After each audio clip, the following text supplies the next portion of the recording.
രാസവള വില വർധനവ് പിൻവലിക്കണമെന്നാവശ്യപ്പെട്ട് കേരള കർഷക സംഘം കൊടകര ഏരിയ കമ്മിറ്റിയുടെ നേതൃത്വത്തിൽ പുതുക്കാട് പോസ്റ്റ് ഓഫീസിലേക്ക് മാർച്ചും ധർണയും സംഘടിപ്പിച്ചു.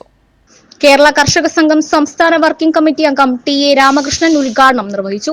Area president സി.എം. ബബീഷ് അധ്യക്ഷത വഹിച്ചു.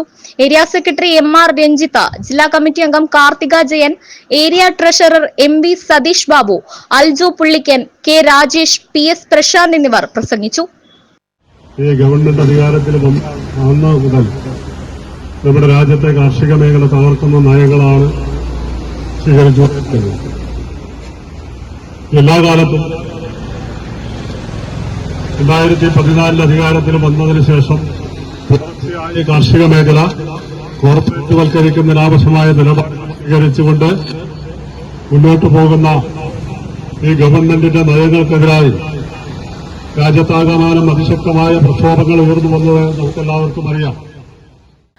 രാസവള വില വർധനവിനെതിരെ കർഷക സംഘം ഒല്ലൂർ ഏരിയ കമ്മിറ്റി സംഘടിപ്പിച്ച തലോർ പോസ്റ്റ് ഓഫീസ് ഉപരോധം സംസ്ഥാന കമ്മിറ്റി അംഗം കെ. വി. സജു ഉദ്ഘാടനം ചെയ്തു. ജോസ് തെക്കേത്തല അധ്യക്ഷനായി. കർഷക സംഘം area secretary K. M. Vasudevan, P. S. Babu, K. A. Anilkumar, Padmajadevi, M. B. Sajin എന്നിവർ പ്രസംഗിച്ചു.